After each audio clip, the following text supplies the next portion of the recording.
welcome to TJ and the Grumpy Old Man. I'm your host, TJ, and with me here, as always, is the Grumpy Old Man. They say there is no shame in his game because he is always the same. That's me. Grump, holy crap. Unbelievable amounts of sporting news there is today in the sports atmosphere. Man, oh man, there's a lot to talk about. But before we get diving in there to sports world, remember, we go live every single Thursday evening, 9 p.m. Eastern Standard Time, and every single Sunday evening, 8 p.m. Eastern Standard Time. And make sure you don't miss out on any of the action. Make sure you subscribe on YouTube, follow us there on Twitter, and like on Facebook, just so you're up there with all the posts there and as well the videos. I'll tell you, subscribing is a good way to go ahead and do so. That being said, Grump, I would be remiss if we didn't start this off with the bombshell that broke today. Leo Messi on the way out from Barcelona. Man, oh man, you want to talk about a crazy saga over the last year and a half, 2 years. Yeah, first of all, I want to say when TJ says the podcast starts at 8 o'clock or 9 o'clock on Thursdays and 8 o'clock on Sundays, that's 9 and 8 o'clock TJ time, which is not exactly 9 or 8 o'clock. For anyone who listens, you know exactly what I mean. Even today, and today was a good day for TJ, 5 minutes late. I've been waiting so long, I had a full head of hair before this podcast started. Oh, my goodness. I'll tell you, dude, you cracked me up. You cracked me up, Grump. But yes, Lionel Messi, I'm really surprised. I'm surprised. I mean, Barcelona is a financial mess. Everyone knows that. But for them, because I thought he signed a contract with them. He did sign a contract, and we're going to hit on this. He did sign a contract. La Liga said that, no, you are currently unable to sign this actual contract. And I'm going to play a video that I think might shed some light there on it. And they think this is a big game of chess, possibly, that's occurring. That being said, it looks like all signs are pointing that Messi is going to be away from the club. And I'm going to go ahead and show this. As you can see, Grumpy, I don't know if it's zoomed in enough for your old eyes there, Grumpy old man. But again, Barcelona, or Messi had his contract there in Barcelona. No tension, total agreement and announcement scheduled. Barcelona told Leo that they were blocked by La Liga and not able to sign him. Issues also with other players. Messi appreciated there the honesty, and PSG has already been in contract talks and in contact there with Leo Messi. Holy crap! Yeah, I know they have to sell a bunch of players. I mean, like I said, he took a 50% pay cut. I mean, hey, you know what they call that? Mismanagement of funds. Well, I think it's that, but I wonder if Messi really is gone. I'm not sure if it's a long shot, what I'm hearing, and I want to go ahead and show this to you, Grump, before we dive too much into it. But I thought he made some very salient points here. I'm going to go ahead and show this. Barcelona are saying is that we have agreed a deal with Lionel Messi. He's ready to sign. We are ready to sign. But because of La Liga's rules, we are not able to sign Lionel Messi to a new contract. So what I think they're doing is putting it out in the public, saying to the bosses of La Liga, the best player arguably ever in the world is going to leave Spanish football unless you back down. So it is an incredible game of brinkmanship between Lionel Messi and Barcelona on one hand, and La Liga, a man who runs La Liga, Javier Tebas. He's not very popular at. So what do you think about that possible opinion? Do you think they're trying to play some sort of game of chicken in some capacity, saying, hey, Javier Tebas, if you go ahead and block us from signing this contract, you're going to lose a huge piece there in Messi, Lionel Messi. And what type of implications does that have on La Liga? Yeah, see, that's my whole thing. For me, the La Liga cannot back down. I mean, if they have certain, I don't know what rule they violated, but would it stun me if Barcelona violated rules? No. There is no rule that they've violated. They do not have the financials. Well, then here's the thing. Barcelona knew that, and they tried to make the deal anyway. You have to clear the decks before you can sign new players. If those are the rules, those are the rules. And they're trying to say, well, the rules don't apply to us because we're Barcelona and it's Lionel Messi. Well, guess what? If you let them do it, If La Liga says, okay, you can do it, then anyone can do it. Real could do it, Atletico, Sevilla, anyone can do it. Then that rule no longer exists. And if that's what they want, that's fine. But you can't make an exception for one player. Just can't do it. I wonder though, right? What real big selling point does La Liga have if Messi leaves? Let's say he goes to Paris Saint-Germain. What type of selling point does La Liga have? They don't have any of the big name stars as much as they did in the past. I mean, Ronaldo's been gone for a while. Messi now potentially could leave. If you're thinking, hey, next big name on the chopping block, maybe you're thinking Luis Suarez. Maybe I'm thinking Anton Griezmann. There aren't really many huge pieces where I could say that guy is a world-class talent. Yeah, everything goes in cycles, though, right? Everything. 5 years ago, the Spanish league, matter of fact, 3 years ago, the Spanish league was by far the best league in all of European soccer. And then all that NBC money started kicking in for the English Premier League, and then they've taken over. Well, you realize that La Liga is now affiliated, the U.S. rights are with ESPN. So now you're going to see an influx of cash for them. I mean, I know a lot of the Spanish teams were really crushed by the pandemic, just absolutely crushed. And, that's just the way it is. And that's why guys are leaving. That's why Real Madrid lost Varane, Ramos, all these other guys. I mean, all the guys had to take pay cuts to stay with the team. And I mean, they were a little bit smarter than Barcelona. They saw what was happening, and they've taken, players had to take cuts. They've had to do cutbacks. They're not signing anybody for the third year in a row. And, okay, that's not true. They did sign David Alba. Okay, all right, David Alba this offseason. All right, my misunderstanding. But you look at Barcelona, just been spending like drunken sailors, and I mean, I have no sympathy for Barcelona, being a Real fan. So if the La Liga says you can't sign Lionel Messi, no skin off my nose. So is that why you want to be so harsh as to, that you can't make any exception? I think they might cave. Who knows? I think they might cave. They don't want Leo Messi leaving. I promise you, they don't want Messi leaving. And the story, real quick, the story's funny, right? Last year, when you look at the entire landscape, he wanted to leave. He did not want to be in Barcelona, was convinced to stay at Barcelona. This year, he signs an extension, wants to be at Barcelona, but La Liga's saying you can't play for Barcelona based on the contract you signed. It's mismanagement by Barcelona that led to this, though. And here's the thing. If La Liga says we're going to make an exception for Lionel Messi, they can never use that rule again for any team and any player. Can never happen. Because once you open that door, that rule no longer exists. So, as far as I'm concerned, then any team can sign anybody what they want, and no ramifications should ever come against them. You can't do it. They're going to try to use COVID as some sort of issue, saying, "Hey, COVID, we could have never foreseen COVID. We never knew this was going to happen. Make an exception this one time." No. The answer is no. Absolutely, the answer is no. They know the rule. They chose not to take. They could have done things, so they could have signed him, but they chose not to.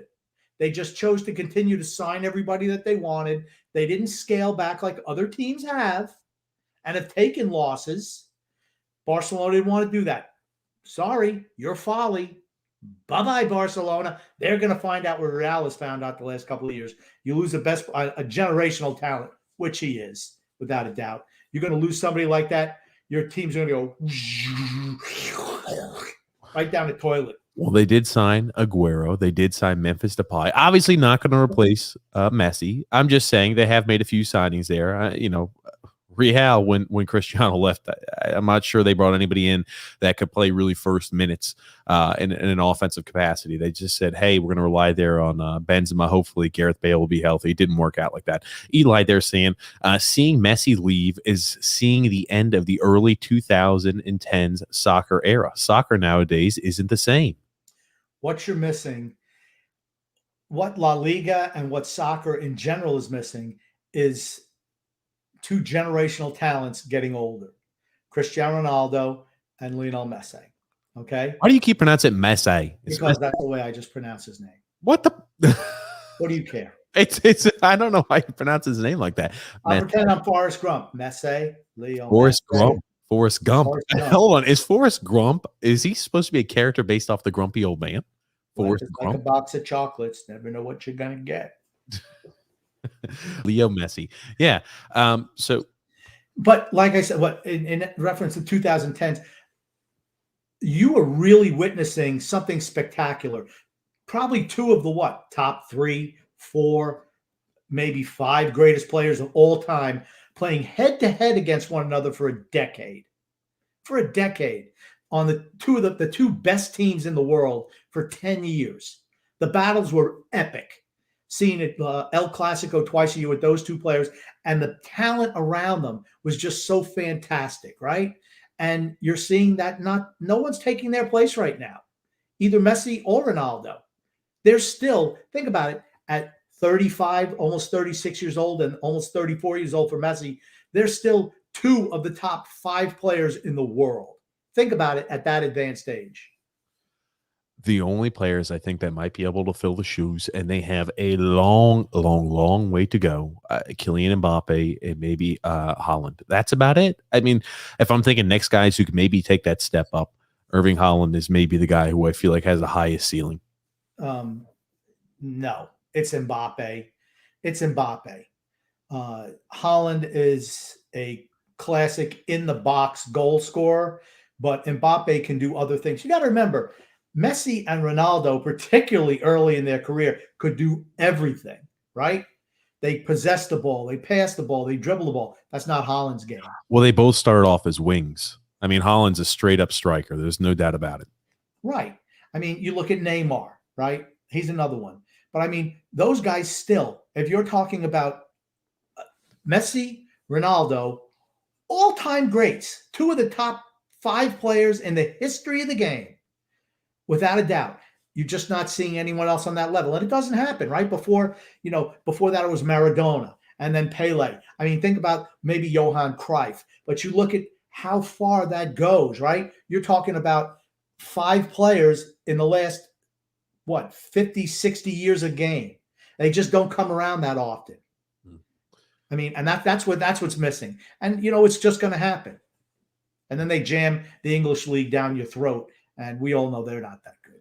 Oh, come on. I did want to go ahead and show you this. I thought it was a pretty cool little depiction of Messi's career here. Look, a little Ronaldinho. I'm just going to play that in the background, Grump, because I know you haven't had a chance to look at any of that. I'm not missing anything. Oh, this is going to be, it's a changing of the guard there at Barcelona. And it's the last little bit that we had to cling on to of that amazing rivalry that was Cristiano and Messi. Hey, him leaving Barcelona, I think, completely changes the atmosphere. Could you imagine if he went to PSG, what type of a super squad studded team that would be? I can't see him going there. I just don't think with the financial fair play, they've lost like 200 million euros in the last year. I know they had that oil money, but still, that's a lot of money. And supposedly with financial fair play, that PSG has been, right on the line with for years and years, going back to when they signed Neymar and Mbappe the same year without offloading anyone. They were in that same boat now. I think the favorite probably has to be Man City, even though they signed that useless dog, Jack Grealish, today. You said that useless dog, Jack Grealish. Well, funny actually you mentioned there, Man City. The memes online are absolutely hilarious. You see, I'm going to turn the volume off. They say this is Man City trying to return Jack Grealish after finding out that Leo Messi can be had there just by signing a contract. They're trying to do anything they can to shove Jack Grealish back and out of the picture. Yeah, well, I mean, I guarantee you that was their reaction. It's like they just announced the signing today, right? 100 million euros, if you can believe that, for Jack freaking Grealish. 100 million. The largest transfer ever recorded by a EPL team. And you see Messi come on board or become available, 4 hours later? It's like, man, oh man, I'm telling you. You're not kidding there. You have to figure they are definitely unhappy. They want to do anything they can to sign Messi. I will tell you this. I'm not sure how Messi translates to the EPL, this advanced stage of his career. It's a rough and tumble league, not like La Liga. I'm not trying to shit on the Liga. I'm just saying the style is quite different. You're right. You're right. The Liga is not as physical. It's just more skilled. You're right. But more talent. You got to have more talent to play there. Really? England's always been bully ball. You know that. Hey, that's why I like my boys in Burnley Football Club. They suck. Burnley Oh. sucks. Oh man, I'll tell you. I bet you Burnley would take Jack Grealish. Yeah, I bet you Burnley would take Jack Grealish. But think about that. If Man City were to get Leo Messi, it would replace obviously Sergio Aguero. You'd have that solid spot. But what, Grump? How long are you going to keep on pumping Sergio Aguero? He's finished. He's finished. He's toast. He didn't even play last year. I mean, he was a benchy for Manchester City. He was going to Barcelona. What was he going to do? He's toast. He's done. You keep on saying how great he is. He's finished. Look at his hair. It's all gray. I mean, he's done. Sir, I love this. So Sergio, on the day he signed for Barcelona, Messi convinced me to come to Barcelona. It has always been my dream to play along Leo at the club level. You have to feel bad for Sergio Aguero if he's not able to get out of this contract he signed there with Barcelona. The reason he went there was to play with Messi, and now that's looking less and less like a reality. You know what? That can still happen. Because right now, Aguero is probably good enough to play in the Major League Soccer in the United States, and he can grease the skids for Messi to come over in 2 or 3 years. How about that? You are underselling Aguero's abilities by significant margin. Not at this stage of his career, I'm not. You could have said the same exact thing about Luis Suarez, and you saw how just a change of style that he played in really helped elevate his game with Atletico. Okay. Sergio Aguero is not a Barcelona type player. Just not. It's not his style. And Suarez, while he had slowed down at the end, was still when they had Neymar there, man, that trio was fantastic up top. The only one better was Real Madrid. My boy Cristiano. Adrian B saying, "Hi, Grumpy." Yo, Adrian. Love you, baby. Eli saying, TJ getting dressed up today? No sleeves. See, let me tell you something. You notice, and Eli, you'll notice that TJ, he'll start wearing less and less clothes all the time. And I know he wants to go back to it when we first started our podcast before we actually had video, never wore a shirt. When he goes around his house, I'm going to tell you for a fact, he never wears a shirt. I don't even think he wears pants. Maybe just underwear. That's about it. Oh, goodness. Alexander saying, hey, guys, good evening. Hope you guys are doing well. Also, TJ Grumpy, the Mets are officially done. Time for football season. Fins up. Well, Miami's done already, too. I hate to tell you. Yeah, Philly is now only 2.5 games back there on the Mets. I mean, Philadelphia's improved, yes, but I wouldn't say the Mets are done. I wouldn't say they're done. They need DeGrom back. I don't know if he's going to be coming back this year, but they desperately need him back. And Carrasco, once he gets stretched out, is going to be okay. I say that from a fantasy baseball perspective, since I held him on my team injured for most of the year, and he's starting to pay dividends for me right now. But I need him stretched out a little bit more. Alexander saying only a half game back, not 2.5. I thought it was 2.5. Maybe now it's just a half. Oh my goodness, you're not kidding. Alexander also saying, I cannot believe the Messi news. Shaking my head. It's big. It's big.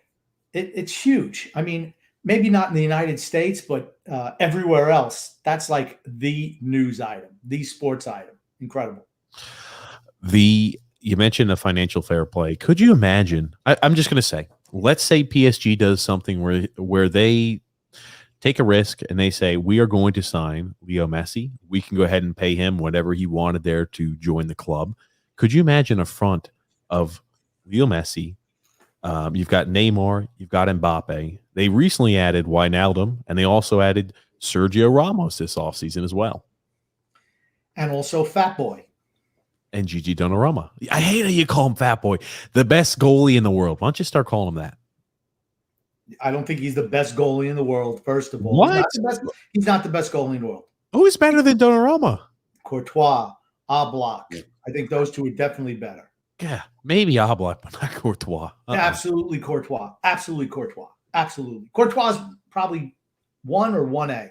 You are such a Real Madrid fan. It's showing right now. He was great. He's been great the last couple of years. He's been great on a team that, offense has not been their forte the last couple of years. He's really been fantastic for them.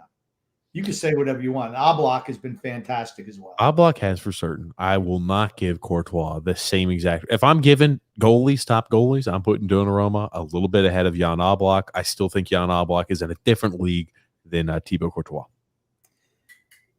You're right. He's nowhere near as good. That's the point. You're ridiculous.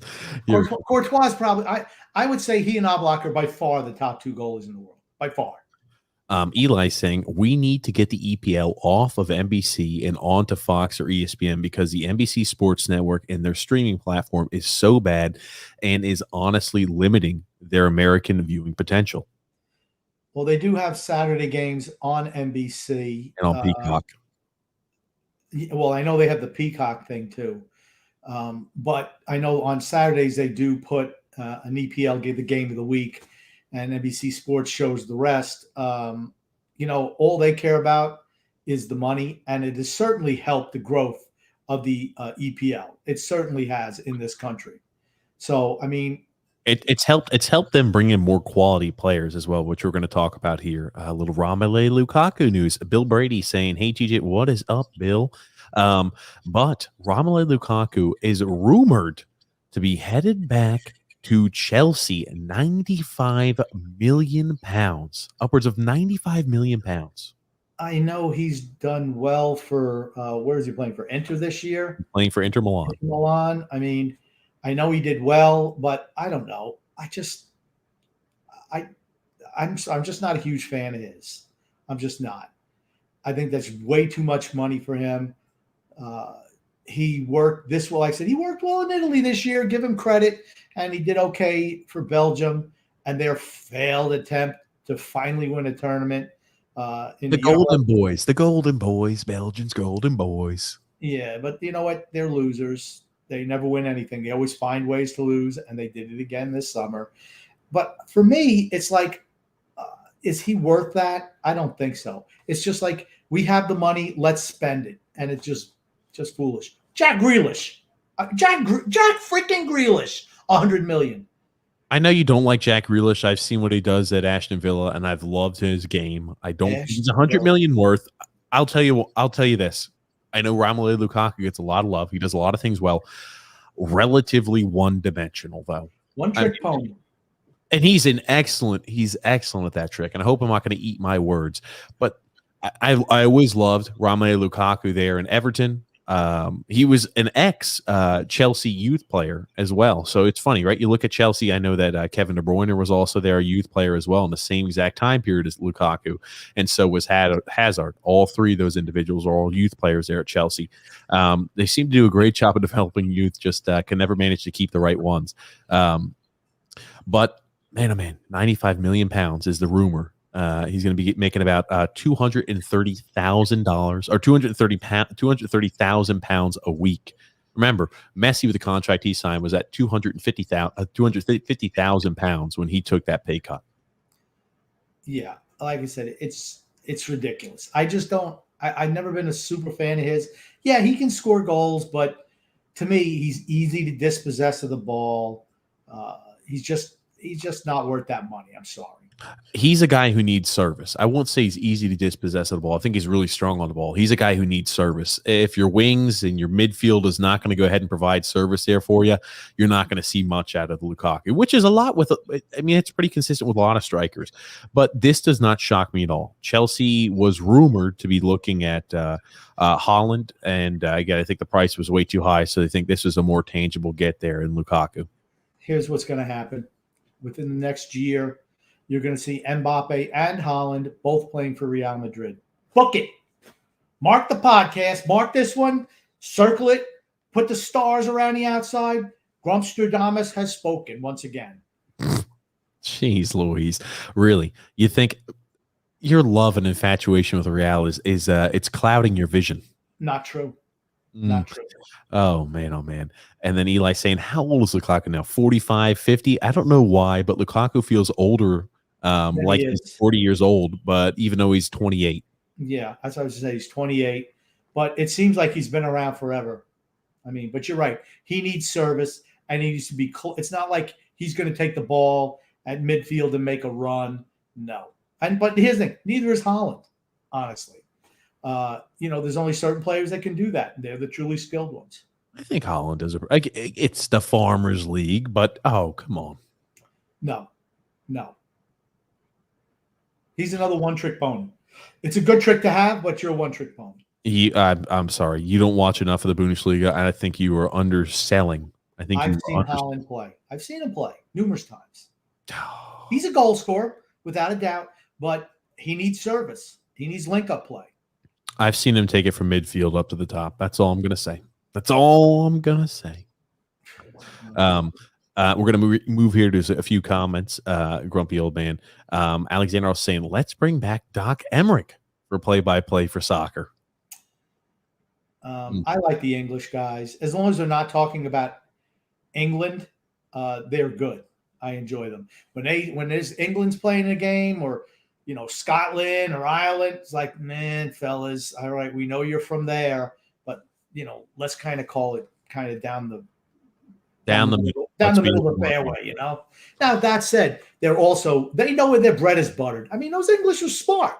I mean, they invented the language. So they're pretty smart. And you ever hear them talk about the United States? Man, they glowingly talk about the United States, even though the U.S. sucks for the most part at soccer. But you hear them. I mean, they're pumping them mercilessly, and they're under orders to say, "Hey, let's sell the sport here," and they do. And I do enjoy them, I must say. Get a few more comments here. Alexander also saying DeGrom will be back in September. Miami done. Grumpy, you got the jokes, my friend. Well, we'll see. He'll be laughing at the end. Talking about the Dolphins. Alexander, you know who's going to be laughing at the end? It's going to be me and my boy Tom Brady. We're going to be the ones laughing at the end. Oh, you know it. I know it. You know it. Everyone knows it. Bill Brady asking there, how fast does Atu Ratu progress their Islanders draft pick? I want to say 4 years. I was going to say probably 3. If I'm thinking 3 years, he'll probably have, I think, 1 more year overseas. If they don't bring him to Bridgeport immediately, they have the option to bring him to the AHL affiliate, the Bridgeport Sound Tigers. If he's in Bridgeport, I think he'll need at least 2 years in Bridgeport, bare minimum. And no matter how he progresses, I think they're going to want 2 years in Bridgeport. Different ice surface there in the Finnish Elite League as opposed to the NHL and the AHL surface. Yeah, I was going to say 3, and then I said I'm going to say 4 because it's the Islanders. He might be ready to play in 3, but it'll be 4. Eli, let him know there. The Jets are going to have a better record than the Dolphins. We're starting that again, Eli. I don't know, Eli. That's a tough one. I disagree. I think the Jets have too much of an uphill battle. Yeah. And Alexander also saying, yeah, because Tom Brady pays off the Zebras. Okay, he didn't say anything about Tom Brady. Maybe he was talking about the Jets having a better record than the Dolphins. He didn't say anything about Tom Brady. No, I can tell you when the comments came in, that was about Tom Brady. Okay, I don't believe you, first of all, because I know you're trying to gild the lily here and just trying to promote something, trying to promote some type of turf war between Alexander and myself. I don't appreciate it. It was Brady. I told you. I can tell when the comments are coming in. Just trust me, okay? Yeah. Moving right along. Huge story. We talked quite a bit there about some soccer, but huge bombshell type of story. Evander Kane under investigation by the NHL. There were some rumors spread by his wife, his current wife, currently and going to be or soon to be estranged and ex-wife there. Anne, I believe her name is there, Kane. But as you could see, I wanted to go kind of bit by bit. Oh man, that is tough to read. She complains there. She said, so you leave me on July the 8th. You do not call or text for 7 days. Then you inform me that you're going to Europe for vacation. Must be nice. But at the same time, tell me our house is being taken by the bank. But do not come home to help your pregnant wife pack up and help her with anything. You have enough money to party and to stay in hotels in Europe, to go to dinner every night, but you can't buy my daughter formula, and you force me to sell my wedding ring to have any money to survive as you party every day and night, never calling your daughter, never asking, not even one time how I'm doing by myself. I do not know if there are even words to describe the kind of evil person that you are to abandon your wife who is pregnant with your son and your 1 year old daughter, who walked around the house with her bunny saying "Dada" for a week long, looking for you. Don't post old pictures like you're home or like you're with her. Everybody knows that you're not the type of person to be around. Um, and then she continues on saying, how does the NHL let a compulsive gambling addict still play when he's obviously throwing games with bookies to win money? Maybe somebody needs to address this. At NHL, can somebody ask Gary Bettman how they can let a player gamble on his own games, bet and win with bookies on his own games? One thing I know is his wife is really pissed at him. It's pretty obvious. She made a couple of things. She's okay. He doesn't talk to his daughter, but I mean, if she's taking formula, how much is she going to understand what he says anyway? So I'm going to give him a pass on that one. Now, the partying in Europe with buddies while they're being foreclosed on, not a good look for Evander Kane. No. She's making some allegations about, him and gambling, and I know he's had issues with that in the past. Not necessarily betting on hockey games, but he has had gambling issues in the past, and she could not wait to throw that up in his face. I don't think they're going to reconcile. I don't know about you, TJ, but I'm saying counseling will not help them at this point in time. I'm going to say you're right. If I'm giving their likeliness there to make it through this rough patch, probably less than 1%. I do want to go ahead and read a few items there. Robin Leonard, I thought, made a very insightful post on social media. Ex-New York Islanders current Vegas Golden Knights goalie. Also want to read you here Evander Kane's comments, because again, we don't want to be one-sided here. And then we'll kind of talk about the ramifications if these items come out to be true, the possible ramifications that Evander Kane might be facing. That being said, Evander Kane said, with recent allegations that my ex-wife... Is it possible you kind of just to summarize them? Long story short, he said that he's been trying to make FaceTime calls there to his daughter. He's trying to be present. And he would not want to jeopardize someone's career with lies that she's being mentally unwell. He also says that those are completely false allegations made by his estranged wife. He's never gambled or bet on hockey, never gambled or bet on a Sharks game, never gambled or bet on any of his games, never thrown a hockey game. And again, he said he's making these statements because he feels the public needs to know, despite his legal team telling him not to say anything. He's making these statements because he feels like his name and his public image is being dragged through the mud. That's essentially what it sums up to be. Good. Fantastic. To me, the other news article that came out, the one where his teammates in San Jose said they don't want to play with him, that's more telling. I mean, you're going to read what Robin Leonard has said, which is great. But when your teammates say they don't want to play with you anymore, that's a problem. That's a problem for him. Yeah, we're going to dive into that too. But I do think it's also important to talk about the Robin Leonard. He said, it's funny how everything has become guilted until proven innocent and only listen to one side. We've gone real fast, real fast through something really hard for a human being to judge once again. I don't know the facts. We will find them out in due time. He also goes on to say that he's known Evander Kane. He's been, at gambling events there with him. He said he's never brought up talking about like gambling on any type of hockey event or anything of that nature. So he kind of goes on. He says, we don't know what happened, but it seems that we're only hearing one side of the story, and it's kind of good to let the dust settle. Yeah. Like I said, nice for him to say, sticking up for a former teammate. But when your current teammates say they don't want to play with you, that's an issue. That's a big issue.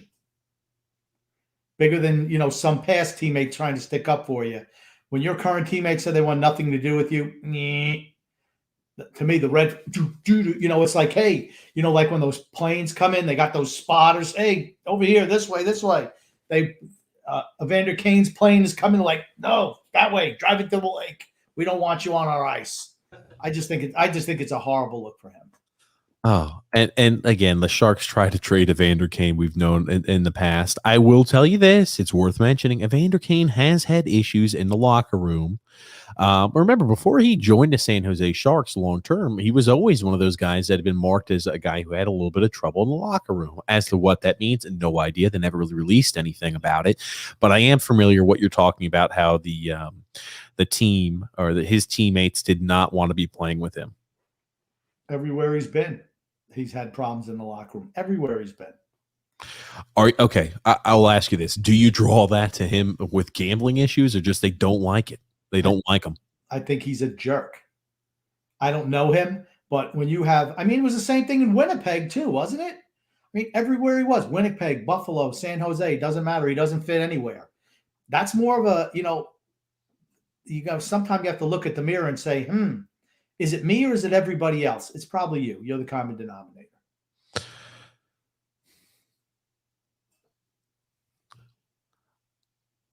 I'm not saying that he's not an issue, but I'm just not sure. Them not wanting to play with him has to do with him gambling or potentially gambling on games. Maybe he's got a gambling issue, but gambling on games, I'm not sure. I can deduct just because his teammates don't want to play with him that he has an issue gambling on games. Yeah, no, but the wife seems to think he has a problem with it.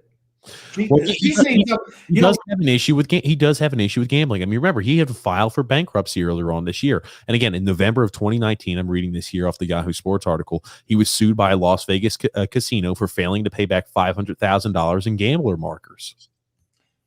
Not a good look. I mean, think about it. I mean, how much money does he get paid? He gets about $7 million a year. Okay, $7 million a year and you're bankrupt. Tells me you're living beyond your means. You should be able to scuffle through making $7 million a year. You should be able to. Yeah, well, I'm just saying they said he says he's got debts of $26 million, according because he filed bankruptcy in January this year.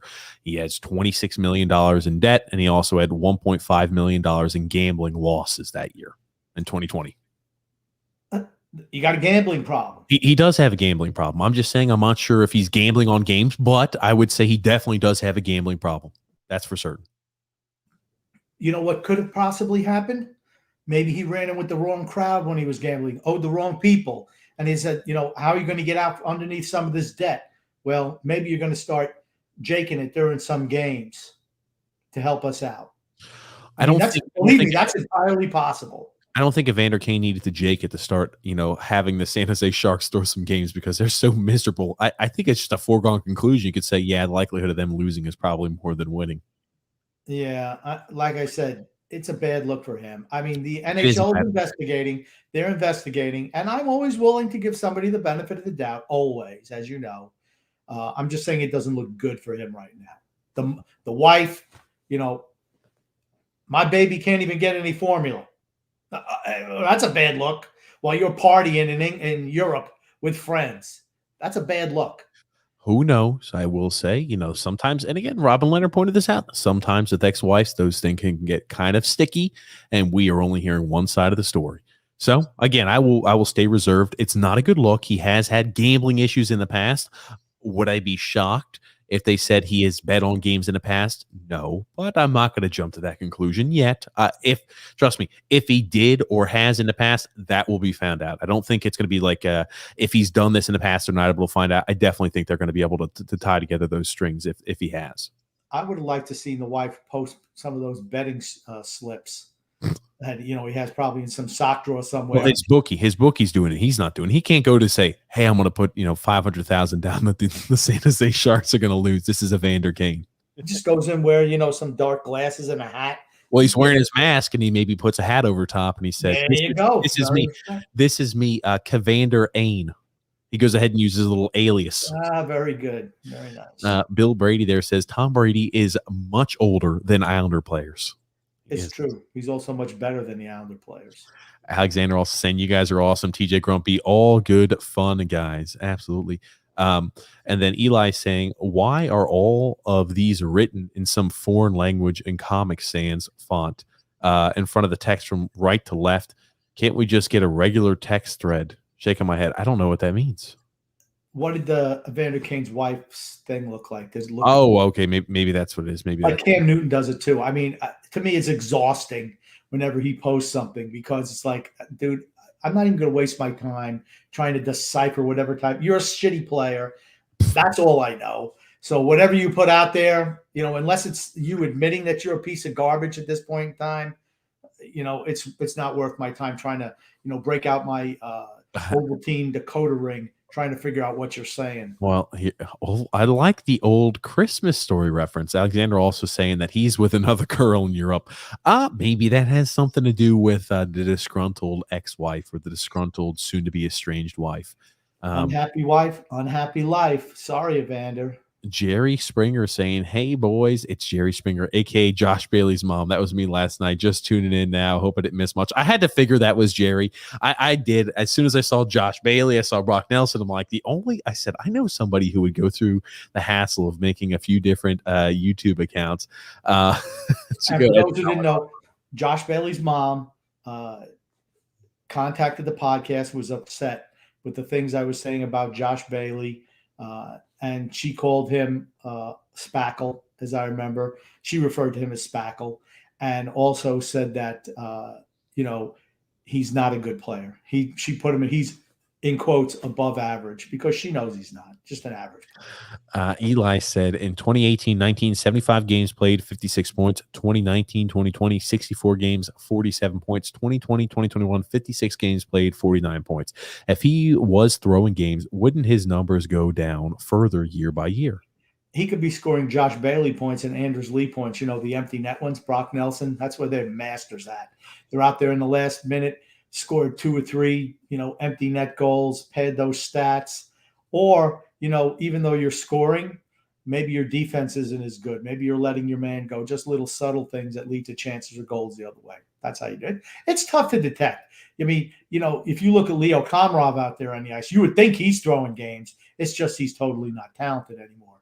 But for Evander Kane, just little subtle things. That's all. Eli said he was doing the Brock Nelson. Okay, so we had a little tag team going on yesterday. Okay, now it's making more sense. Eli said the Bailey poo killed me. And then talking about Evander Kane, yeah, it seems like he's a parasite in the locker room, even though I don't think he threw games. Yeah, it's tough for a hockey player to throw a game because there's so many other guys involved. And I mean, like I said, the only thing you could do is be really lax defensively, and he's not a great defensive player anyway. So, that's a look that he could get away with. He could be a certain set pieces off the draw. He could be purposefully messing up. He could be making purposeful mistakes. I think it would be hard, though, to throw a game. It's easier to say as a baseball player or a football player at a prime position, it's easier to throw a game. Hockey's I feel like it's tough to throw a game, but I'm not saying impossible. Yeah, it's not impossible, but it's tough to throw it all by yourself. Easier with less guys in the field to play. Eli also said there, if what his wife said is true, then he's a bad husband. True. Yeah, but we're only here one side. Bill Brady said, "Grumpy, go Pack, go."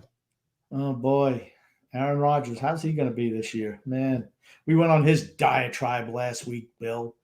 What a tool bag. What a tool chest.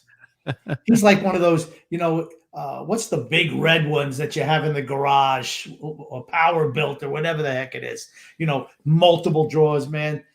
Try to unpack Aaron Rodgers is hard to do. Talk about a jerk. Oh, yeah. He is. Come on. Okay. Immensely talented, but a jerk nonetheless. Jerry Springer, they're saying, I'm going to keep the gag going. Don't let the people know, other than the podcast, that it's me. Please play along. Oh, we will for certain. And then Jerry Springer also says, quick question.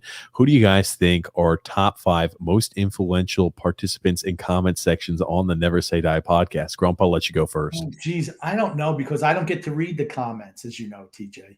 That's a you question. So really, you're going to load that on me? I don't see the comments. I don't see whatever you read is what. That's all I know. I don't see the comments. I'll let you go through your list first here, Grump. Don't put me on the spot. I'm trying to try to skirt this and not answer the question. if I'm thinking top 5, I'm thinking Eli, Rusty Spooner. I'm thinking there. When Jerry's on and he's commenting, I'm thinking Jerry because of the crazy questions he asked, always on a consistent. Jerry Springer asks those crazy questions. Brian P. And I'm not sure. I'm not sure. But Jerry is pretty good because he does some funny things in there, which I like, and so does D-Cut also does. Alexander. There we go. Yeah, that's right, Alex. I know I'm going to miss that. That's why I hate having a top 5 like that. Alexander is more nice, though. The other guys are kind of biting and sardonic, but Alexander's just nice. I like Alexander. I feel like I'm able to play with him. A D-Cut's a call-in guy. I feel like D-Cut does one of the call-ins. He does the call-ins. Alexander, yeah, we didn't forget about you. Sorry. Remember, D-Cut came up with the Three Amigos. He came up with there was a couple things he came up with that I use now. That's true. That's why it's so tough. I don't think I have a top anything. Because there's no intellectual property on the Islanders never say die pockets. If you say something that's good, I'm going to use it, and I'm going to take credit. After a while, everybody will just think I came up with it. But I will occasionally throw you a bone, like tonight. Oh, goodness gracious. And then Bill Brady also said Cobb will get done for Aaron Rodgers, number 12. Aaron and Brady are both egomaniacs. He's coming at Tom Brady now. Well, when you got 7 rings, I guess you could be an egomaniac, right? Oh, man. I mean, come on. Please. Brady's an egomaniac? I don't think you see anybody say that about him. Definitely Rodgers, though. Definitely Rodgers. Rodgers. Eli said, I talked Rodgers is a jackwagon. Everyone knows it. And Bill Brady also saying there, Thomas Tatar there to the Devils. Yeah, I'm surprised at that move. Why they acquired a left wing, 2 years, 4.5 per. I don't know why they did that. Maybe they're out on Tarasenko now. They say supposedly maybe Carolina, the Rangers, us. Who knows? We'll wind up losing out. We always do. I'm not as pessimistic as you are, Grump.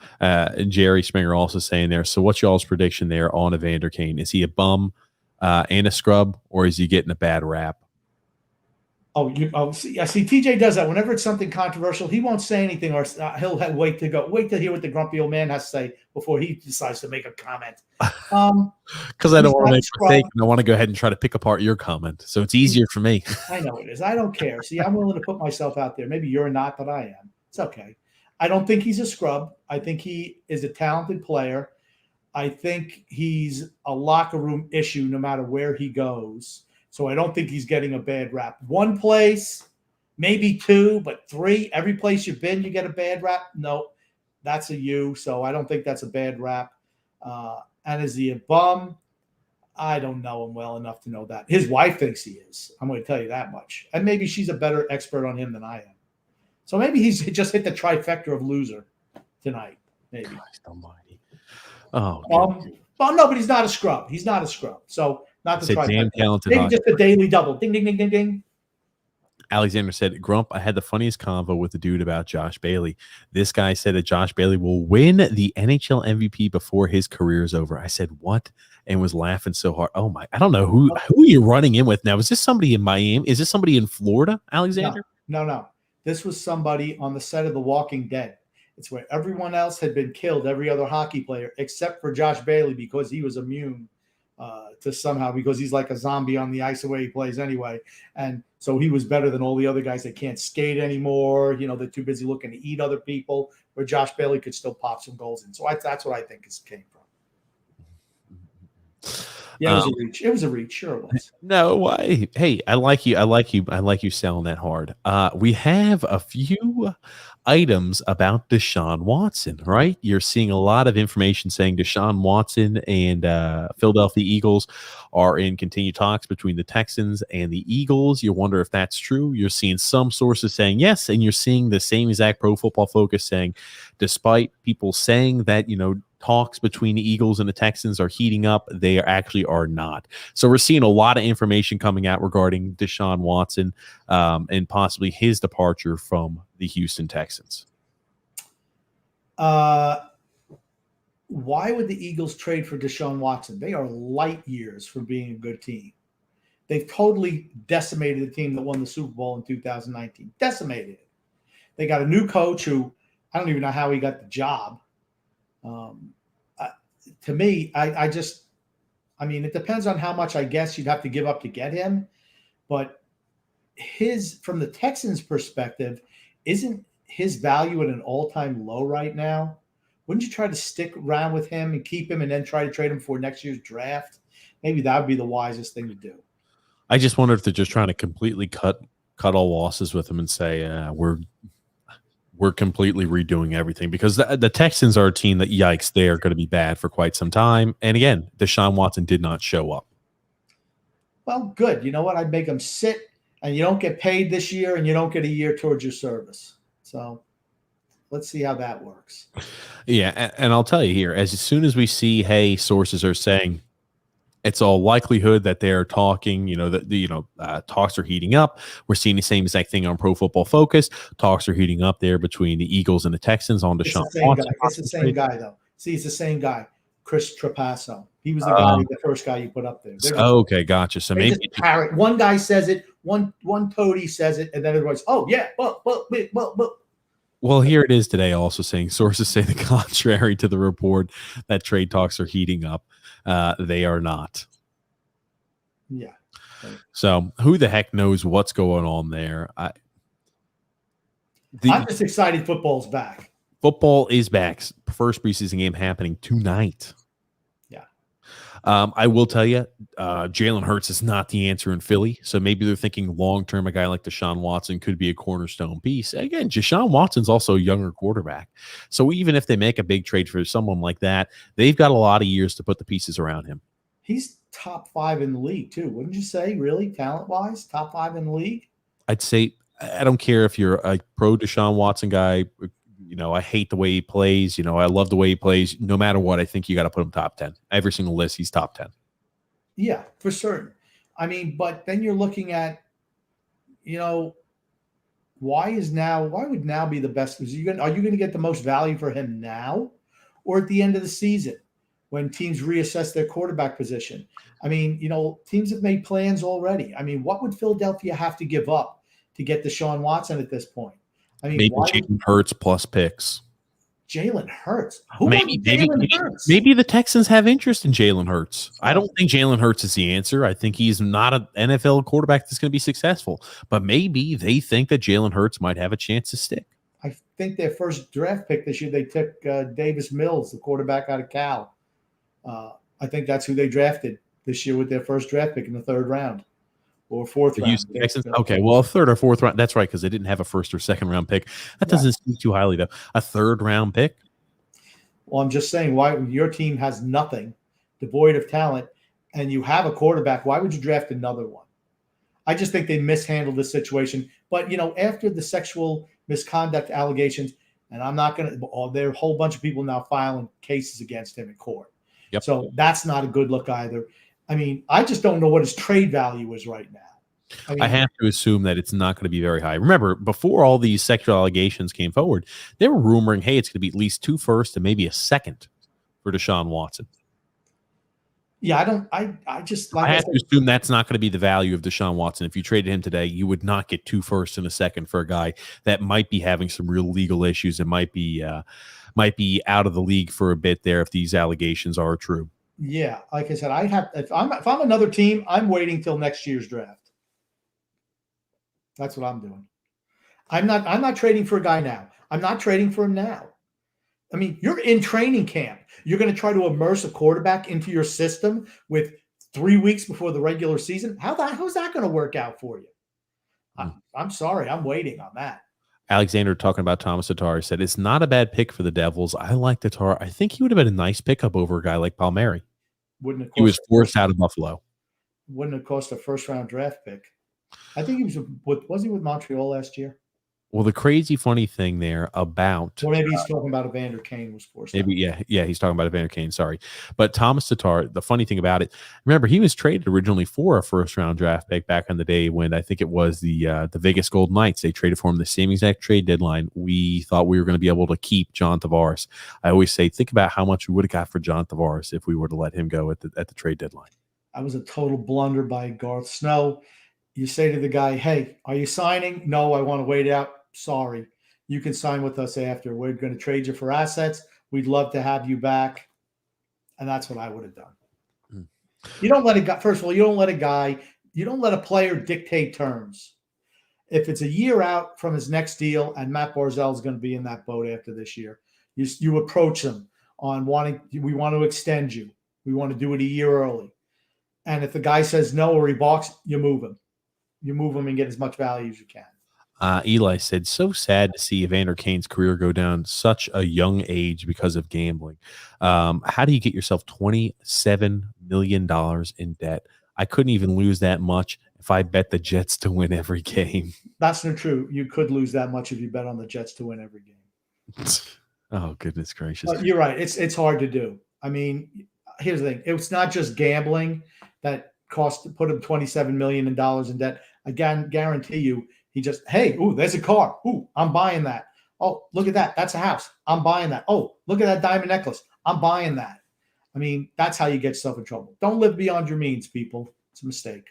Jerry Springer also saying there, do you guys think that gambling is a mental disability or disease the same way that drug addiction or alcoholism is? I think it is. I think gambling for certain is. I think if you have a certain type of personality, it leads to stuff like that. So gambling is one of those really, really addictive things, and the high there of winning on it is it's hard to fathom. And if you don't have that type of issue, you can't understand it. I definitely believe that that's the case. Difference with the other two, there are things that change your body and your thought process, where gambling isn't like that. But gambling, I mean, you have to have a certain personality type to become a gambling addict for certain. But drug addiction, alcoholism, you're ingesting something and then you become, it's like a crutch for you because your body needs it. It craves it. So I think it's a little bit different.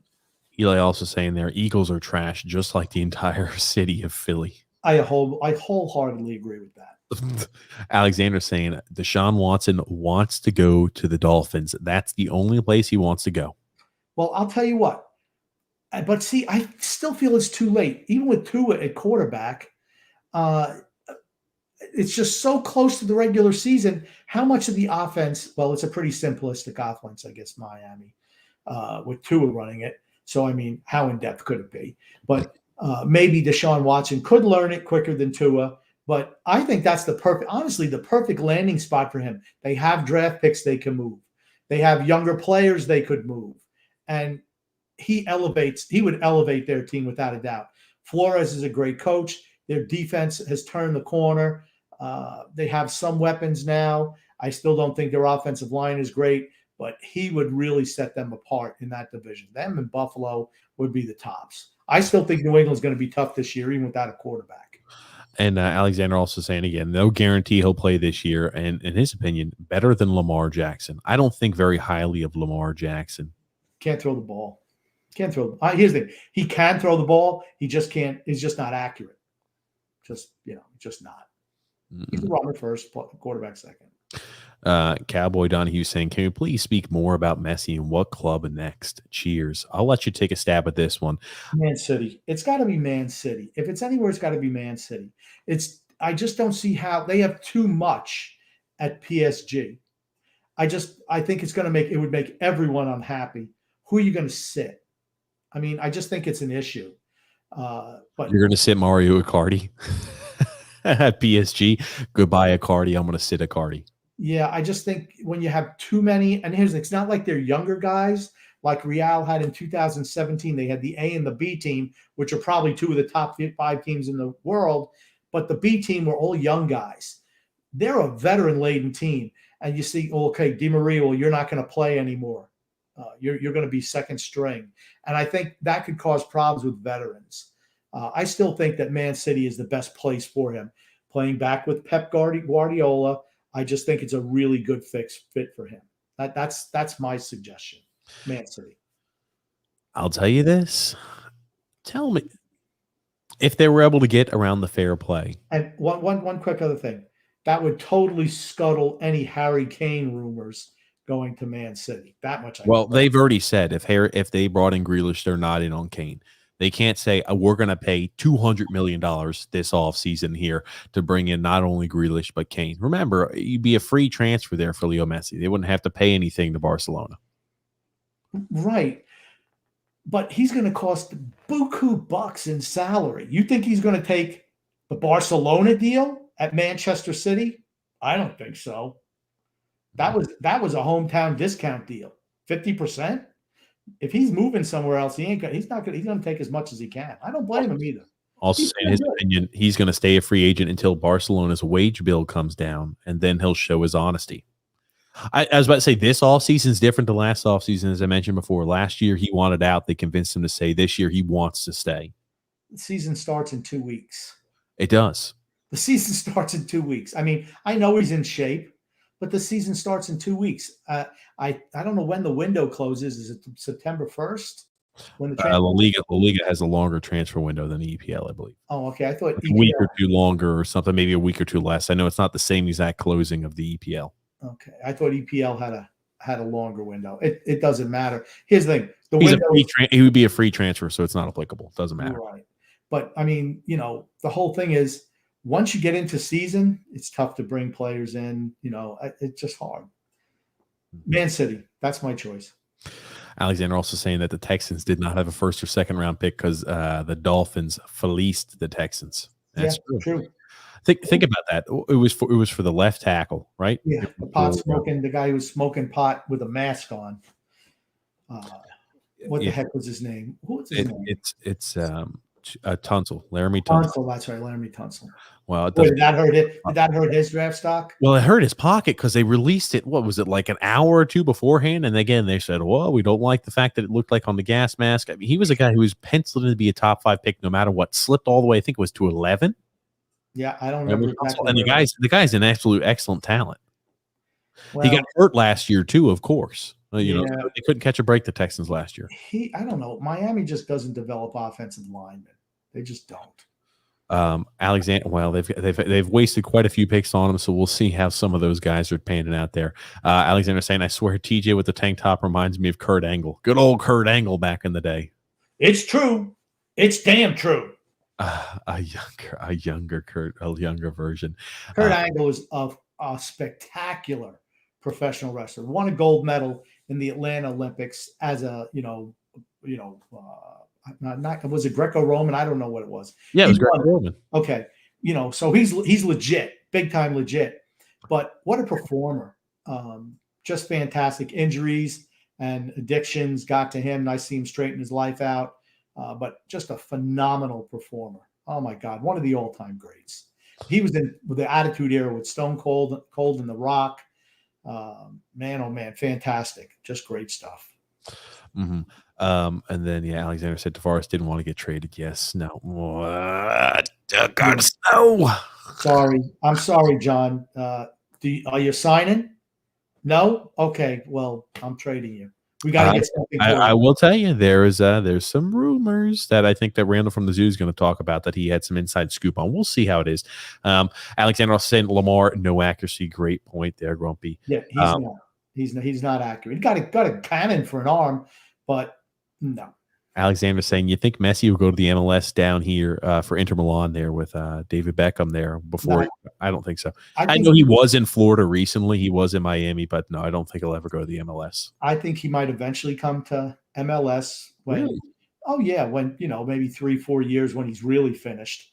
Then he'll come here and be the best player in the league. But I just don't think it's right now. How about him going to Juventus and playing with Ronaldo? Why the hell would he go to Juventus, though? I'll be honest. I'm shocked. Cristiano is not in a situation where he said, "Get me the F out of Juventus." Chiesa is good. I think he's really come onto the scene. He's really shown his worth. But Juventus is a team on the way down. Yeah, but he's got more year on his deal that he can go wherever he wants. Okay, but I'm not too worried about the deal. I mean, Cristiano's fun in the sun. He's 36 years old upcoming. How many more years do you think he has still left at the top level? I don't think many. He had 2 years, maybe 2 max. And again, the guy's outstanding, just like Messi, outstanding. It's more how many years do I think I have left playing at a top level? And, can I afford to piss another year away here at Juve? Yeah, well, but they have to be willing to let him go and to move him. I mean, get out. Say, get me the hell out of here. Soccer is one of those sports to where you could say, get me the hell out of here. And if you don't let a player out of there, why the hell would anybody sign with Juve or teams like that in the future if you're not going to go ahead and allow them to move? Okay. And again, Cristiano is coming back, right? He's taking the pictures in the new kit. He's back. From my standpoint, though, if I'm Cristiano, I'm like, get me the hell out of Juve. Yeah, they're in transition for certain. And that's not something at your stage that you want to be in, right? Because in the end, he wants to be known as the best and the greatest of all time. Saddling himself there in Juventus there for another season, he, I think, has no chance to win Champions League. And it's even up in question if they're going to win, the Italian league again. Well, but they didn't win the Italian league's not what they're going after. I know they didn't win last year. It was Inter Milan who won last year. Yeah. Remember, the COVID thing hurt them really badly. And Cristiano missing a number of games with COVID, that they could never come back from that, honestly. But, I mean, I think they'll be better this year. I don't know what they did to improve their midfield. Their midfield is not good, but they still have talent up top. And I also think that Pirlo was just not ready for that level of coaching. I think that really hurt them. And now they have who's the guy who was there previously? Sorry. No. Before the guy who led them to Champions League final a couple of years ago, and they couldn't win against Real and Barca. I forget. It doesn't matter. Okay. But he's back. Allegri. That's right. Allegri. That's right. He's back. Okay, gotcha. Eli also saying, how does European soccer cap limits work? It seems like some teams can spend hundreds of millions and other teams can only spend a few million. I think it has to do with based off their earnings. So based off of how much a team earns, they could spend a certain percentage off of that. And for example, if a team's always in the red, tough to continue to still be spending huge amounts at that transfer window. Right. And you can, if you get rid of a bunch of salary, you can't overspend what your earnings are supposed to be. But you see teams try to do fancy little financial tricks like PSG has done in the past, and they just get a little slap on the wrist and get away with it because they're too big to fail. But yeah, there is no such thing as a salary cap in soccer. Yeah, just the fair play. And again, it's crazy how creative they get with that too. It's not as cut and dry as you'd think as it would. Alexander also saying there, Eli, if you think the Jets will have a better record than the Dolphins, then you must be living under a rock. They're still trying. I tell you, Eli and Alexander all year, all NFL season long, I promise you're going to be going back and forth. I can't wait for Jets Dolphins week. I predict fireworks. Cowboy Donahue said Holland or Messi right now. I'd still pick Messi. Messi. Long term, I'd say Holland, but right now, short term, I'm saying Leo Messi. Yeah, no brainer there. And Alexander saying we don't develop offensive linemen. Alexander saying Webb, Stevenson, Jake Long, etc. Jake Long's been the most successful, but remember, he was the guy first overall selection. Okay, how many years ago was that? Dwight Stevenson. What was that? 40 years ago? Richmond Webb, what was that, 30 years ago? Jake Long, 20 years ago? I mean, that's ancient history. Yeah, what about Jing Langer, Larry Little, Bob Kuchenberg? Yeah, I mean, that's before you were born, Alexander. I was the one they were putting out offensive lines. I mean, it's not recently. It's been a long time. Oh, man, oh, man. And then Jerry Springer there saying, Grump or TJ, maybe either of you can explain this to me. What's the deal with wrestling? I think it's complete garbage. I have a friend who loves it, but I don't understand. I don't like as much the wrestling we see now. I think the golden era, as you mentioned, the attitude era, where it was all hammed up, but you knew it was kind of fake. but the personalities, it's more the personality. And again, like it's the character that you see on the screen, even though you know it's fake. It's, oh, these guys are, they're hamming it up. Oh, I can't believe you would do something like that. And the atmosphere is it too. Without fans in the stands in WWE, that significantly hurts the product, in my opinion. Yeah, I'm from the kayfabe era, which was even way, way, way before the Attitude Era, where you knew it wasn't real. We get into it as a kid, right? 10, 11 years old, you watch it. So these people are like, oh my God, you think everything is real. And they sell it as real. Okay. And, there's, they didn't, like today, they admit that it's a work, right? To me, that absolutely killed it as a sport, just killed it. Even if you knew it was kind of fake, but you really didn't know, you still had a level of disbelief, so to speak. It made it way more enjoyable, in my opinion. You knew it was fake. You absolutely did. But, you'd like to live in this maybe a little fantasy, like, oh, man, maybe this, it's like this slight little bit in the back of your mind, maybe this is kind of real, but you knew it wasn't real. Yes, but right. But, but like I said, in the older days before you were born, TJ, I'm telling you, it was different.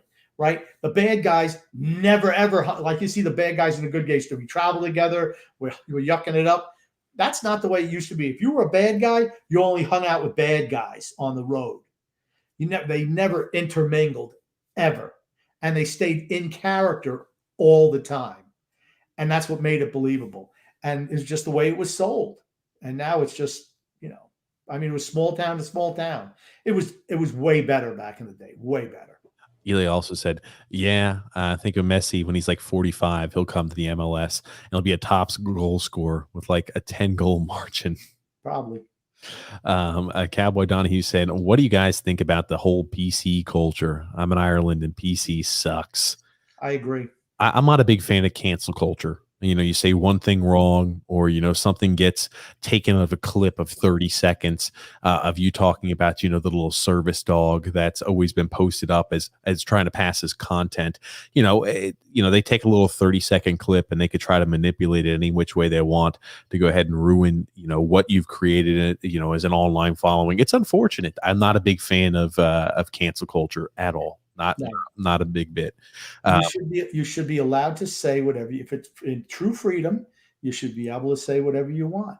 And I've always believed that if you are in a situation to where you say something crazy and outlandish, someone else can go ahead and use their words to go ahead and dismantle your argument. And people do say dumb things. They say things they regret. And, with the PC culture and the cancel culture, it's like saying that someone can never be remorseful for something they say or can never learn from something they've said incorrectly. That I don't like because people are always learning and always growing. I am a big believer in that people can grow and can learn as an individual. I don't care about growing and learning. The PC culture is one group of people determining the morality police, trying to control what you say, how you say it, and if it doesn't fit what their narrative is, there's something wrong with you. And since they have a bully pulpit, they can just try to bury you with that. I think it's like I said, it's not about freedom. If total freedom means you should be free to say anything you want, and if somebody doesn't like it, they should be able to say it back to you. But it's not about, oh, look what he said. He said this about this one. Who cares? Grow up. Well, come over here and I'll just slap you down. Alexander said, we got a lot of young talent on the offensive line. Austin Jackson, I'm not a big fan of. Robert Hunt, the kid from Notre Dame. Solomon Kinley, who started every game last season and played really well. I will tell you, Notre Dame produces offensive line talent. Notre Dame is, they got running back U, wide receiver U, linebacker U, offensive line U is Notre Dame. No doubt in my mind. They produce unbelievable offensive line talent. And guys who might not even be drafted early, if you're an offensive line prospect, Notre Dame's the place to go. Yeah, they got a lot of big, fat, slow white guys. They're great for the offensive line. Ronnie Staley is an absolute excellent offensive lineman too. Is he even in the league anymore? How many years ago was that? No, Ronnie Staley is still in the league. Ronnie Staley is a guy who was drafted by the Ravens. He also got hurt last year too. Okay, I'm just Stanley, saying. I think Ronnie Stanley. I might be mispronouncing his name. I think it's Ronnie Stanley. Stanley. It is Ronnie. But I mean, he's got to be a 10-year vet now. No, what? Yeah, 10-year vet. You're joking around. Austin Jackson was overdrafted for what he did at USC. Still needs to put weight on. Robert Hunt, they're playing him out of position. He's a guard. They're trying to play him at tackle. He was from Louisiana. Solomon Kinley is big, but I don't think he has the drive. And who was the kid who was Wilson? Was that the guy that they drafted and they cut, or was that Tennessee and they picked him up? Yeah, they traded Isaiah Wilson. They picked him up from Tennessee, who was a first-round pick for Tennessee, cut him after a year, and the Dolphins picked him up. I guess if they thought he was that good, Isaiah Wilson, yeah. Yeah, if how good could he be? And if they were happy with their offensive line, why have they picked somebody who was dropped a year after being a first round? Ronnie Stanley was drafted in 2016. Holy crap, he's 27 years old. I had forgotten. I thought he was much more of a spring chicken than he was. No. He's been The years are bleeding together. Ely also said, same Jerry, I don't get the big stir with what wrestling is. It doesn't seem appealing with how scripted it is. And here's the thing. That's right. Everything now is they have writers scripting, where it used to be the guys would create their own stuff. They were allowed to ad lib. And believe me, they were not politically correct back in the day. Let me tell you. If I had some old wrestling tapes, I'm like, man, oh man. It'd be canceled immediately. Oh my gosh, they get canceled immediately. But you know what? It was hilarious. Think about it. Right back during the time period of of terror, it was Sergeant Slaughter, an American army guy, and Iron Sheik. Oh, big bad Iron Sheik there from overseas, and they would nothing was politically correct, and it was like, yeah, everybody beat up the Iron Sheik. They played on every single stereotype that there was. Every single one. Racial, sexual, anything. They played on every single stereotype that there was. I'm not saying it's right, but it was funny. I mean, it was funny. And Sergeant Slaughter, the matches with Sergeant Slaughter and Pat Patterson, the alley fights, Sergeant Slaughter and the Iron Sheik in the boot camp matches. I mean, Bob Backlund, Bruno Sammartino. Oh my God. It just superstar Billy Graham, who was the precursor to Hulk Hogan. Roddy Piper. Roddy Piper plays a guy. He's got the kilt on, and he's hamming it up like I am. Exactly that heritage. Well, he was Irish. But I know he's hamming up that I'm 100 blood Irish. Bam, is smashing beer bottles on his head there. I'm a tough Irish guy. There's nobody who can come close to as tough as the Irish. When Superfly Jimmy Snuka came into the WWF back in the day, he was teamed with Captain Lou Albano. He's a bad guy. Captain Lou Albano was his manager, and he didn't wear boots. Now, everywhere else, he was able to speak for himself and wear boots in the ring, like he was a Georgia Championship Wrestling. But when he came to WWF, they turned him into a savage from the Fiji Islands and jumping off the top of the cage. And Lou Albano would just, Lou Albano was a great manager, and Jimmy Snuka never knew how to speak. It was just great. It was fantastic. And that's what they did back in the old days. If a guy wasn't great on the microphone, particularly he's a bad guy, they gave him a manager. Let the manager speak to get him over. I mean, that's what they did. Great stuff. And Jerry also saying there, I just don't get the infatuation of a bunch of half-naked dudes getting together and pretending to fight. It's all staged and dumb. So dumb. Wouldn't you rather UFC or bum fights or World Star? Oh, I enjoy all of it. I'm not saying that because I like the WWE, I don't enjoy UFC. I don't enjoy bum fights. I don't enjoy World Star. I enjoy all that type of content across the board. Go ahead, yeah, it was different back in the day. And I don't know how old Jerry is, but if you didn't live in that time frame, you can't possibly understand. If you just know about today's product, there's no way you can even understand. Today's product is garbage. Product is garbage. It's all how guys are managed. Like Bray Wyatt was just cut loose by the WWE, and he was one of the most talented guys I had, but they just misused him. CM Punk was probably one of the last guys who were watchable there in WWE.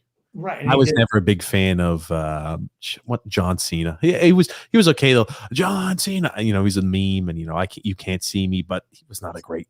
We love Cena. Cena sucks. I mean, half loved him, half hated him. They always should have turned him bad guy. Always. and then you turn him back, good guy, and he's over bigger than ever. But they just mismanage their talent. I mean, ever since WWE bought out WCW, the product has gone down because there's been no competition. That's just those are facts. Talking about the Jets, my brain is saying, "Oh, what you are." My heart is saying they're going 16-0. Expectations are low. I'm hoping for about 3 wins, and I'll be happy. No, they'll win more than 3 games this year. No, they will. And then Cowboy Donahue also said, "Grumpy, you're wrong. If the Giants signed Messi on a $500 million contract, they wouldn't be hit with fair play because they didn't buy him, etc." Yeah, but they still have. So. I believe they still have to have their books balanced. So, like, their weekly wages can't be something extraordinary more than they bring in. I just because you can't use other businesses to pay for players and to offset. Like, I can't use the oil business in order to offset, what I'm making there on PSG, or what our revenue looks like for PSG. I'd have to look more in financial fair play, but I thought that you can't just sign it to some extraordinary contract like that. But right, like and that's what I think it's hurt guys. Last year it hurt teams because they weren't making any money with no fans in the stands. So that's why they're having huge losses. I could be wrong. But I thought you had to at least to pay your wages, you had to generate at least that much income. I believed. And then you got there Jerry Springer also saying cancel culture and accountability culture are 2 different things. I will say I have no problem at all with people being held accountable for actions like sexually accosting individuals that never was brought up, but then it was brought. No issue with anything like that. I do always have an issue if somebody says something and it's misconstrued. And people completely run with something that is fake, or people run with something that, if you only take in context a 30-second clip, it completely ruins, the buildup of the first 15 minutes of the entire conversation. I do have an issue with that. Yeah. I've already spoken about that. So. Yeah. Alexander saying 2006 DX had that rivalry with the McMahons, said how Vince loved the Cox and always mentioned choke the chicken references. I love the fact when DX was first starting and Shawn Michaels came out, Sergeant Slaughter was the commissioner of the WWE at the time. It might have still been WWF, and he would talk and he'd spit. So Shawn Michaels goes, hold on a second. He goes into a bag and he pulls up one of those masks with a little windshield wiper on. He says, go ahead. And this way, when Slaughter was talking, the spit would hit the mask and the little windshield wiper would wipe it off. I thought that was hilarious.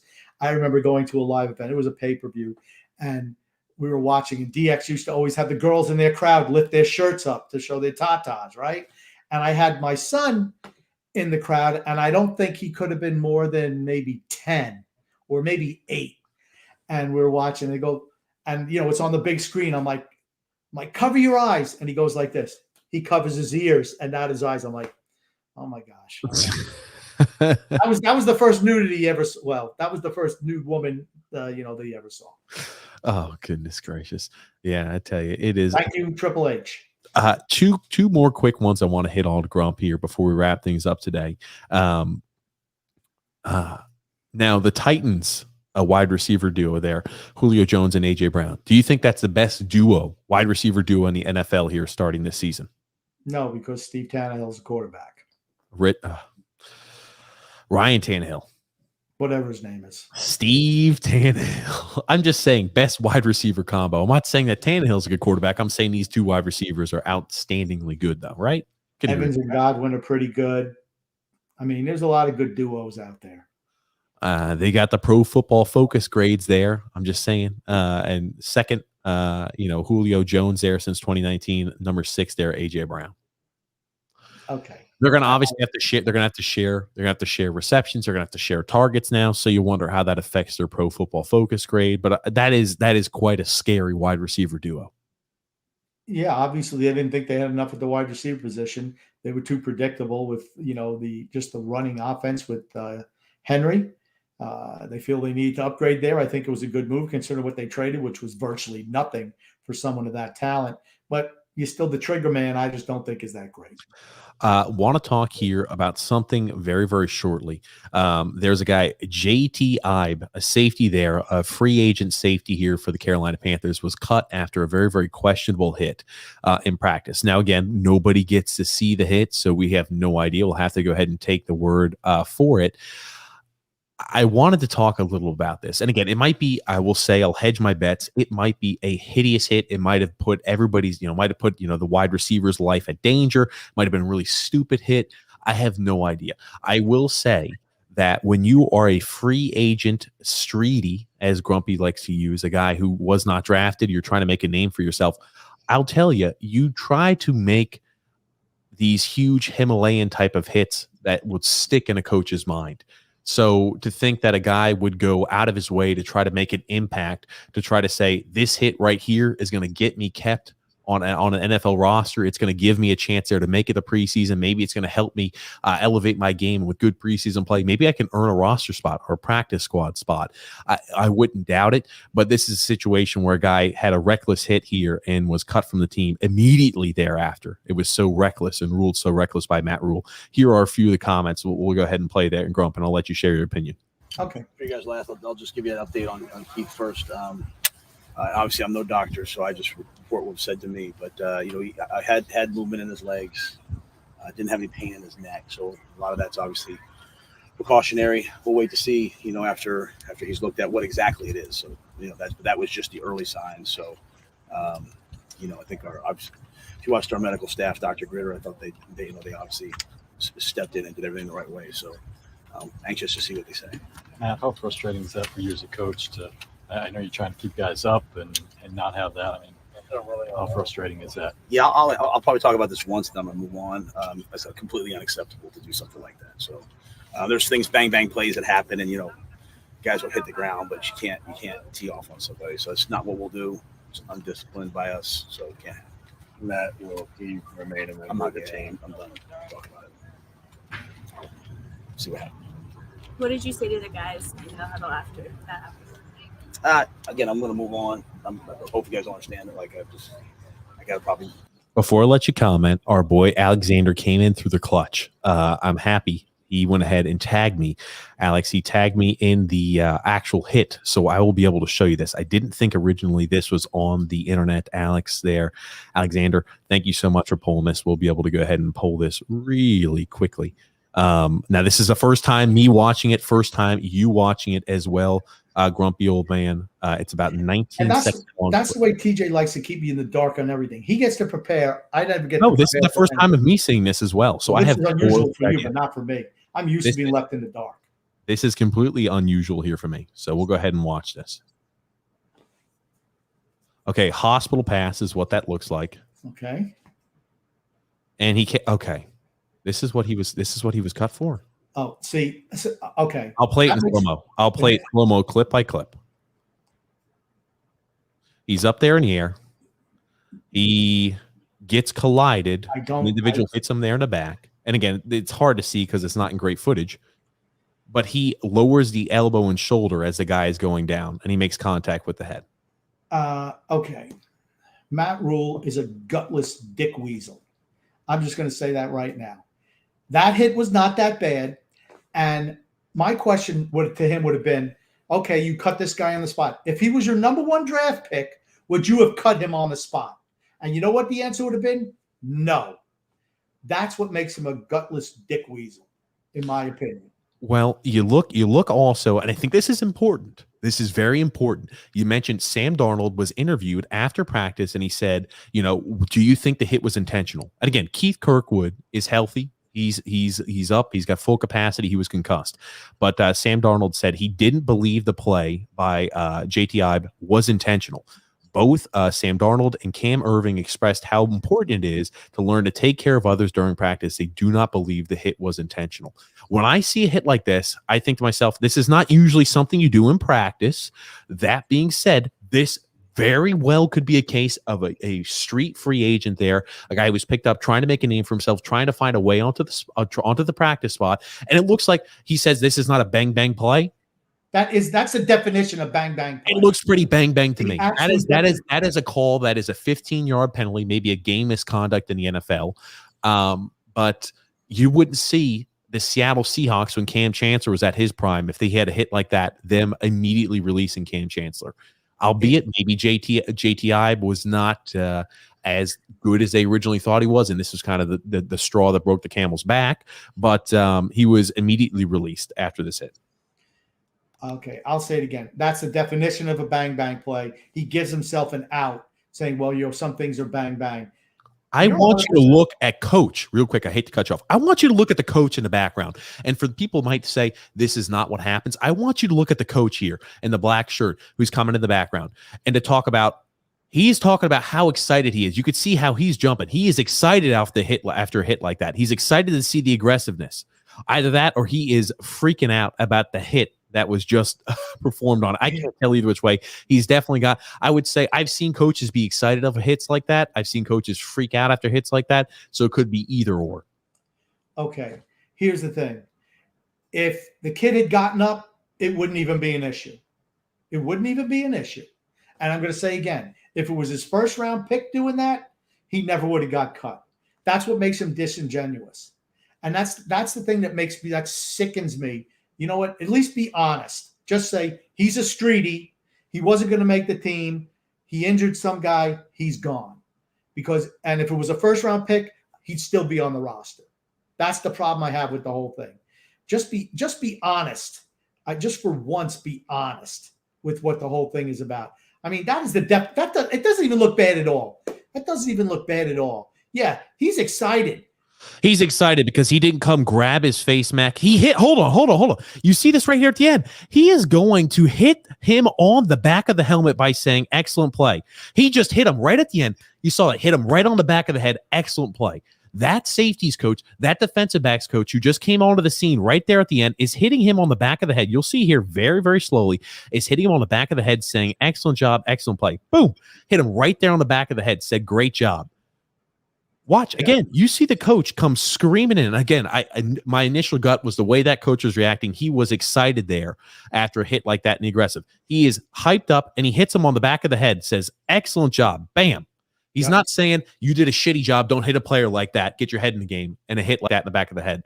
If it was immediate like that, you would be saying, "Get your ass off the field," yanking him by the helmet. Get the hell off my field. That's usually how that would go. The way he hit him in the back of the head, I think he was saying, "Excellent job on that hit." But again, we could never know. Football's a violent sport. There's going to be injuries. The more you try to take injuries out of the game, you want to know how you stop hits like that? You want to know how you stop those hits? Take the helmets off the players. Take the helmets off the players. You won't see head injuries because guys aren't going to run in with their heads anymore. That's how you stop it. Take helmets off players.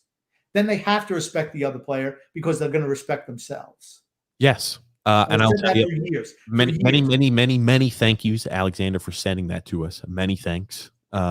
I do appreciate that. Got a few more comments I want to get to here before we that's one of those items that blows my mind. Now that they've seen the hit, I think that is exactly a bang bang play.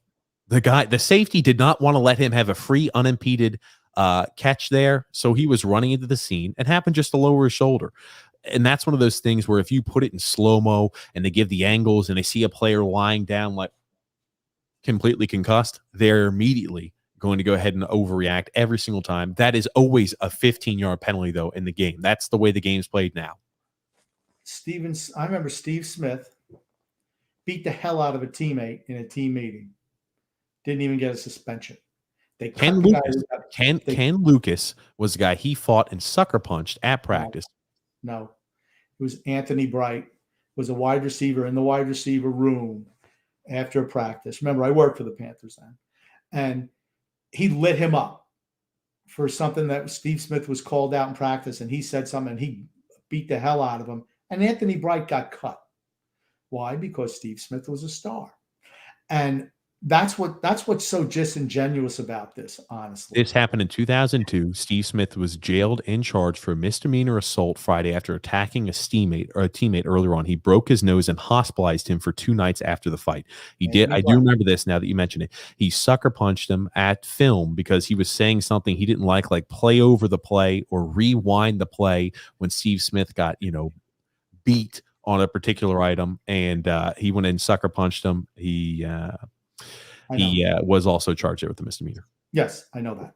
But nothing ever came of it, and no disciplinary action from the team. Anthony Bright was cut.